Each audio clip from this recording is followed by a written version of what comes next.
Allah amewakirimu wanadamu, hatuna ruhusa ya kukosea heshima mwanadamu.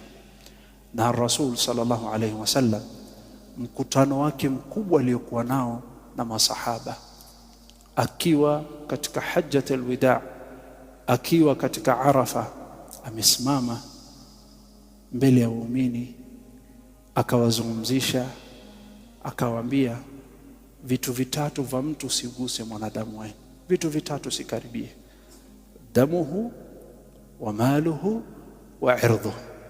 3 things keep away: damu yake, mali yake, heshima yake. Kila mwanadamu ana haki ya kuheshimiwa.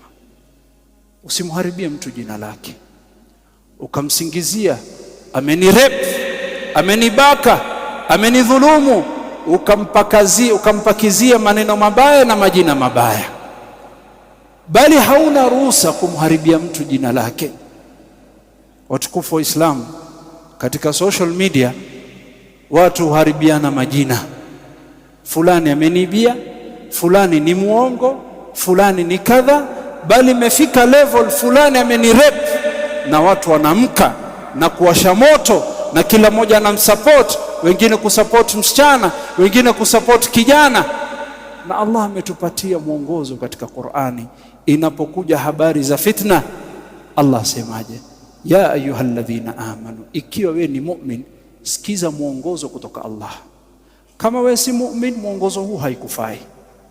Lakini kama wewe ni mu'min, mwongozo tunaopewa na Allah tunapopata habari tufanye nini? Allah sema, ya ayyuhalladhina amanu in ja'akum fasiqun binaba'in fatabayyanu an tusibu qauman bijahalatin. Allah sema, enyi mlioamini,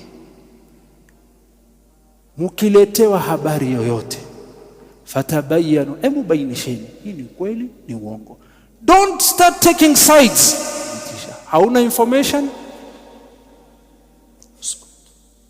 uskut. Man kana yu'minu billahi wal yawmil akhir falyaqul khairan au liyasmut. Wacha niwaambie kitu kuhusiana na heshima ya watu. Fulani hivi, fulani vile. You will never regret why you kept quiet, but you'll always regret why you talked.